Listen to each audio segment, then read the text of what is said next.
إيران استاد منهن من لا يراهدو ورينا إن رعنا ما ننقو أنسل شرعية ضد نكلا الدولة دي هرسيات برا صادق ما نجمده إن دولة أهل هرسلات هيبان قناة واحد بعتهم ودناهم مجران لمكة معمول كنكلا يراهدو مطبعا وأنا واحد قد بين دنبي نجعلين وحنا هنا نقول شاقين إلهي كما عفسن بنا آدم لماذا أنا نقول حق دوري وحنا لأن هاي لبدو ذا هالشيء عكت كوسين نقلشين لباتي نقول هيان إن هذا نقبتان دولة عن هستك نواه هرشبل ماذا حوينه إن هذا إن الدار ماشان ويالا توا قط إن هذا إن الدار ويالا تنكاربنا نين قلمود حين كهايري هست عكت كوس قلشي إن عباشة النادي عن أسودري رمني دولة النادي وحنا لأن هاي دتك ساسة ونسوى فرق الشري أنا قلنا وانا غان أيوغنا ماشي جوغان وقلمدو مقدونيها متبان أساقر روحيسو واقع حاد قبتين حادو باهنتين حاجرة ورقسنا مسودين انت دقودو جوغي وحان لأن هاي لبدو ذا هشيسة عكتا كوسين نقلشين لباتين وهيان إن هاد نقبتان دولة عن هستك نواه هرشبل ماذا وينه إن هذا إن الدار ماشان ويالا توا قط إن هذا إن الدار ويالا تنكاربنا ماذا وينه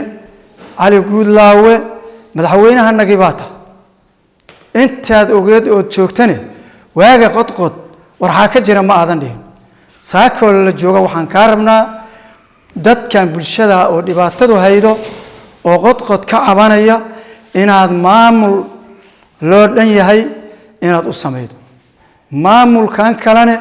ومامل كمجدجة يجوري مجدية ومارتها لقلاوية ماركي وحي مايدين نيمات أنت كهرنا كمغن وحنا لأن هاي مامل كاس سدح بريوم بالتشريعة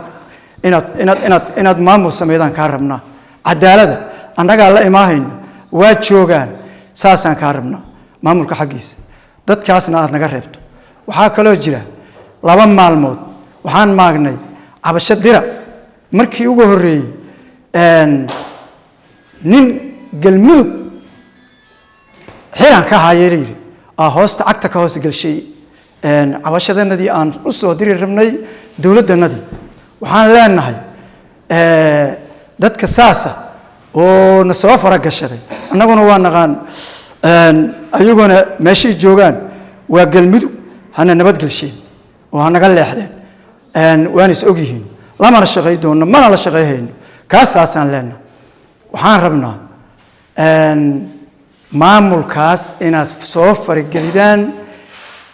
وسير كرمها جدا إيو وسعردها كشغل كلا أنت أصبح إن معمول عدالة هل كان النوع سميدان ساسا ربنا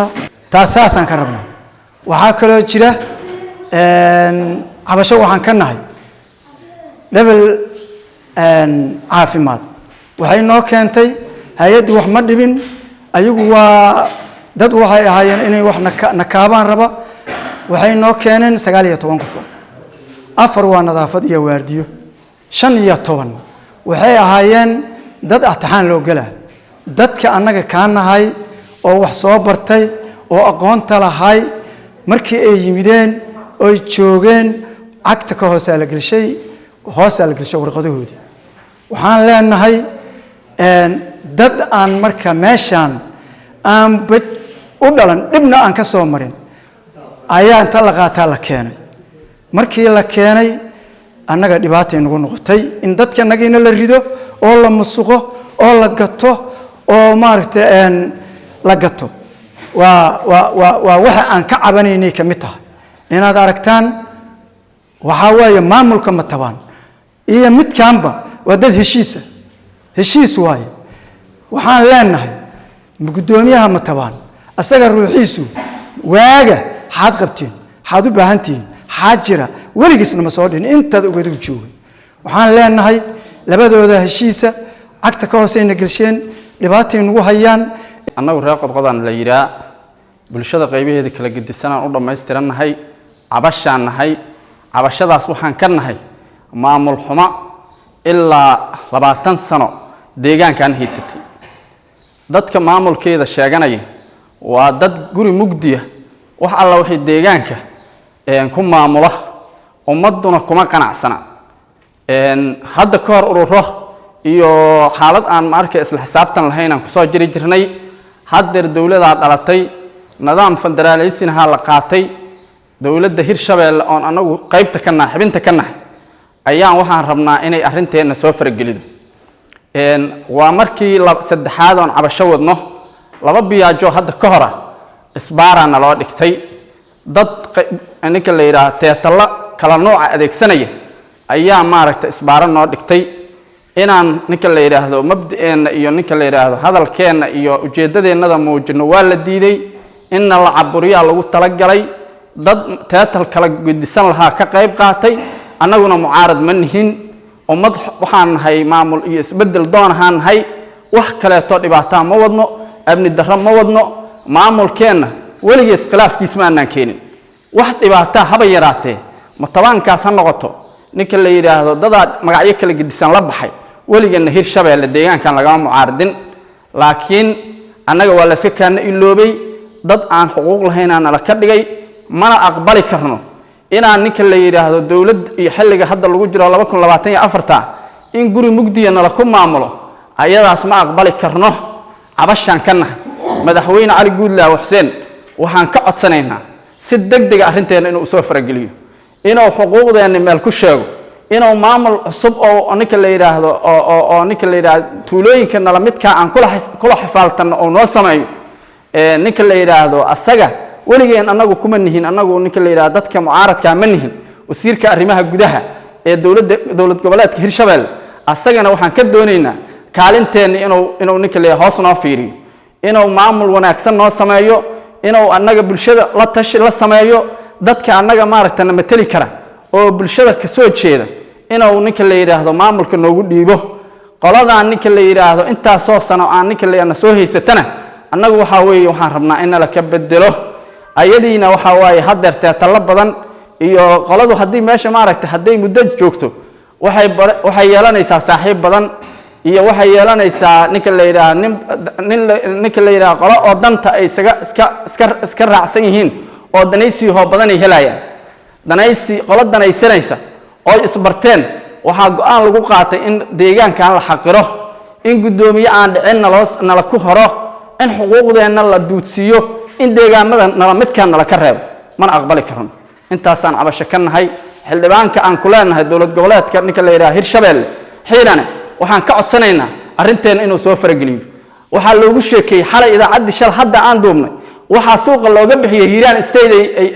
ay abaabulayaan Hiiraan State ma nihin man la yiraahdo weligeena inaan raacno ma aanan go'aansan sharciyada dad ninka la dawladii hore siyaad bar la soo dhaqmaa naga mid ah in dawladdu wax la harsada leedahay baan naqaanaa wax dhibaato ah wadnaahu ma jiraan nimanka maamulka ninka la yiraahdo matabaan waa nagu xadgudbeen dambiyay naga galeen waxaanaan ahayn nagu sheegeen ilaahay kama cabsan bini aadanimadana nagu xaq dhowrin odayaan leenahay dad culimo diin ahaan nahay dhalinyaraan leenahay waana la xaqiray waxaanaan ahayn aan ku sameeyay waxaan codsanaynaa arintaas degdeg in loo soo farageliyo intii laga soo farageliyana hay'adaha samafalka waxaan rabnaa qod khilaafa ka jiree intii wanaag hawshiisa laga saxayo inaysan isku kaana dilin oo aysan dhibaato noo horseedin oo hadeerba waa noolnahay dib aan hadda joogin aysan nagu soo korin intaasaan codsanaynaa qolada la yiraahdo ninka la yiraahdo Seef Jirdareen mashruuc maalin dhow ay keentay oo ninka la yiraahdo 15 qofood oo dhaqaatiir loogu baahan yahay dadkaas annaga marka hore bulsho wax baratay aan noo joogto dad waxaan nahay isku filan laakiin dawladnimo iyo taageero u baahan dadka nagii wax bartay oo jooga ayaa waxa la keenay dad aan deegaanka ka mid ahayn lagu soo kordhiyay dadkaas waxaan ka nahay doodan ka qabnaa deegaanka ma joogaan oo noo shaqeeymayaan lacag inay madaxanaga ku qaataan ay rabaan dadkaas tirsi go'an way 3 qofood way maqle sharciyadana meel kama haystaan deegaan kale in dad laga soo rarana ma ogolin inta kalena waxa waaye waa dad deegaanka laakiin 3daas qofood cabashan ka nahay dadkii aqoontaas lahaay oo mashruucaas ninka la yiraahdo soo istaagay warqadoodii miiska la hoos galiyay ayagana waa la qaatay inaan ninka la yiraahdo hadal anagu saxana waa sheegaynaa waxaan rabnaa intii arintaas dib u habeyn looga sameeyo ayaduna inaysan dhibaato nagu soo kordhin wassalaamu calaykum waraxmatullaahi wabarakaatuh